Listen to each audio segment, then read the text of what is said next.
Olá, meu irmão, minha irmã, que alegria a gente estar aqui hoje para mais um dia do nosso Palavra Encarnada, para mais um dia de nós juntos como família mergulharmos, entrarmos no coração do Evangelho, entrarmos no coração de Cristo, que anseia por nós, anseia por nos encontrar, anseia por nos formar na sua imagem, na sua semelhança.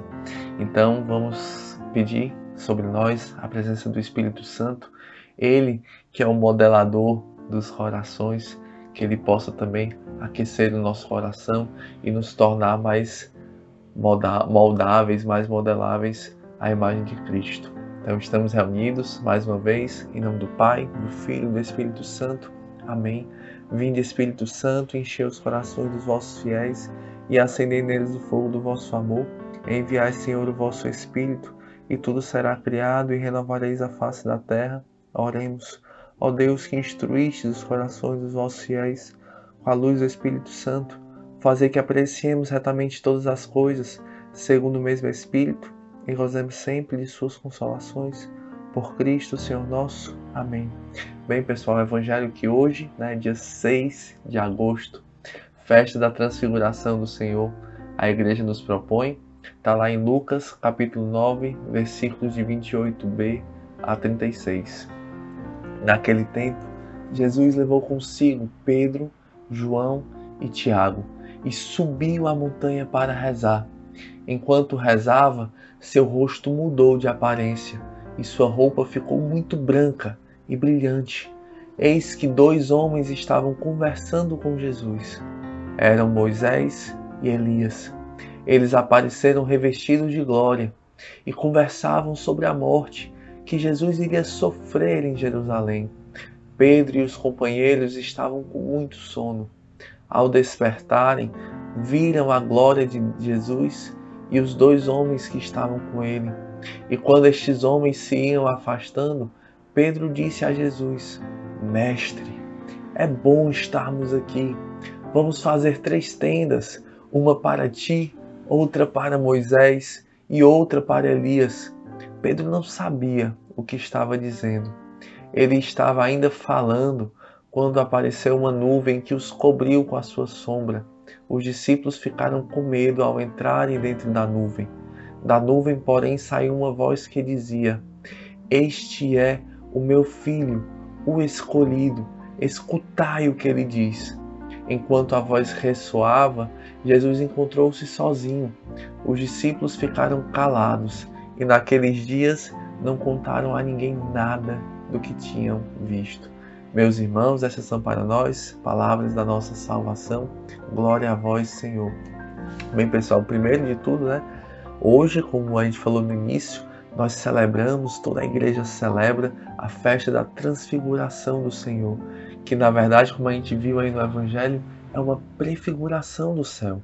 Nós vemos aí em Jesus, nestes sinais que Jesus nos dá, uma prefiguração do céu, uma prefiguração de Jesus em seu corpo glorioso, de Jesus ressuscitado. Os discípulos ali, esses 3, que eram os 3 mais íntimos, ao acompanharem Jesus na sua oração, eles são ali presenteados, agraciados com esta visão do céu. Aqui a gente poderia ir pegando vários sinais que Jesus nos dá, como a nuvem que desce, a sombra do Altíssimo que envolve os discípulos, como no Antigo Testamento era um sinal da presença de Deus descendo ali sobre a tenda da Arca da Aliança. Essa voz de Deus Pai mesmo falando: Este é o meu filho, este é o escolhido, este é o meu eleito. Escutai o que ele diz. Ou o fato de Jesus estar ali com Moisés e Elias. Moisés simbolizando a lei, Elias simbolizando todos os profetas. E Jesus que é a síntese perfeita, que é a realização plena do plano de salvação de Deus, é a revelação plena de quem Deus é, porque é o próprio Deus quem vem a nós e pela sua oferta perfeita na cruz, faz derramar sobre nós o Espírito Santo de Deus, o amor de Deus que é derramado nos nossos corações, nos capacitando a viver plenamente a lei de Deus, que é a lei do amor, nos dando a capacidade de amar. Mas hoje eu queria mergulhar assim com vocês mais detidamente em 2 pontos. O primeiro é que Jesus aqui, como a gente viu logo no início, Jesus ele chama aqueles que eram os 3 discípulos mais íntimos, né, de Jesus. Dentre os 12, Jesus tinha esses 3 que eram assim, os mais próximos, os mais íntimos, a quem sempre nesses momentos de maior intimidade, Jesus carregava esses 3, né? Pedro, João e Tiago. E Jesus leva eles para a sua oração pessoal, digamos assim, né? E esse ato de subir a montanha, ele tem um simbolismo muito forte. É um recolhimento. A montanha, ela simboliza esse subir até a presença de Deus, o estar na presença de Deus, o se colocar na presença de Deus. E aqui então Jesus ele vai ensinando os discípulos, vai ensinando a nós, a também nós temos este hábito, como Jesus tinha em várias vezes, naquelas situações, especialmente naquelas situações de maior necessidade, Jesus ele sempre se recolhia para rezar. Jesus ele sempre se recolhia para estar com o Pai e escutar de Deus o que Deus queria. E aqui Jesus ele estava justamente se preparando para a sua paixão, para a sua Páscoa. Então Jesus ele se recolhe para rezar, mas ele não faz isso mais sozinho, ele leva a nós com ele, para nos ensinar a rezar, para nos ensinar a ter uma vida de oração, a termos uma vida de intimidade com Deus. E aqui a gente vê os frutos da oração, que é quando os discípulos ali acordam, né? Também ainda estão nesse caminho aprendendo como nós estamos, e eles dormem, né? Jesus chama eles para rezar e eles dormem. E quando vão ali acordando, eles vislumbram ali Moisés e Elias, né? E Jesus conversando sobre a morte de Jesus, a morte que Jesus ia sofrer. Então, a gente vê que na oração Deus ele revela para nós qual é a sua vontade e nos dá o ânimo, a força necessária para nós abraçarmos. Então, Jesus ele nos leva, nos conduz para a montanha, nos conduz para a presença de Deus, nos ensina a nos colocarmos na presença de Deus, nos colocarmos numa intimidade com o Senhor, a entrarmos em oração, a mergulharmos no seu coração, a conhecermos os seus planos, os seus projetos, a sua vontade para a nossa vida e termos a coragem de abraçar. Abraçar com alegria, abraçar com generosidade, abraçar com confiança de que Deus sempre tem o melhor para a gente. Então, a gente vê aqui que Jesus ele faz esse itinerário, ele faz esse caminho com os seus discípulos e hoje ele faz esse caminho mesmo com você, meu irmão. Ele te chama a estar mais em oração, ele te chama a conhecer mais qual é a vontade dele para a sua vida, porque ele sim tem uma vontade para a sua vida, ele tem um plano de amor, de salvação, de libertação para a tua vida, mas ele quer que você conheça esse plano. Ele quer que você abrace com coragem, com generosidade. E para isso, meu irmãozinho, você precisa rezar. Você precisa estar em intimidade com Jesus. Você precisa ser amigo de Deus. Você precisa conhecer a Deus. Porque ninguém ama aquilo que não conhece. Ninguém é capaz de dar a vida por alguém que não se conhece. Jesus quer ser conhecido por ti, meu irmão, minha irmã. E, por fim, mergulhar aqui neste exemplo, né, aqui nesse texto tem um exemplo às avessas, talvez, dos discípulos, especialmente de Pedro, que depois de estar ali meio perdidos um pouco naquele momento, em tudo que não entender, né, não entrar em tudo que estava acontecendo, a palavra mesmo fala ali que Pedro não sabia nem o que estava dizendo, que os discípulos estavam meio com sono, estavam acordando ali, e Pedro ele fala aquela frase que ficou tão conhecida, né? Mestre, é bom estarmos aqui. Vamos fazer 3 tendas, uma para ti, outra para Moisés e outra para Elias. Então a gente vê aqui que Pedro ele se deslumbra com as coisas de Deus. Pedro ele se deslumbra com a vida espiritual. Pedro ele se deslumbra com todo aquele brilho, toda aquela luz, toda aquela aquela graça que ele estava ali vivendo e vendo e testemunhando, ele fala: Senhor, é bom a gente estar aqui. Como talvez quando a gente está ali no momento de uma oração forte, como talvez a gente está ali num retiro, no despertar ou em outro discipulado, e a gente fala: Senhor, é bom estarmos aqui.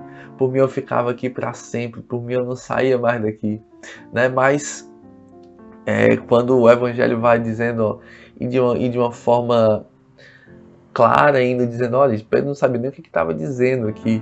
Ele vai mostrando muito claro que a verdadeira vida espiritual, ela não nos anestesia, ela não nos prende na vida espiritual, ela não nos prende na oração, mas a oração autêntica, ela sempre nos impele, ela sempre nos leva ao outro, ela sempre nos leva a uma ação.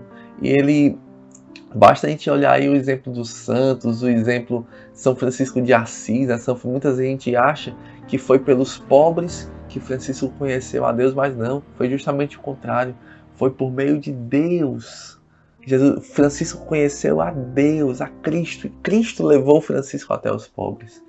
E o nosso carisma também, ele nasce desse jeito. O lumen nasce desse jeito.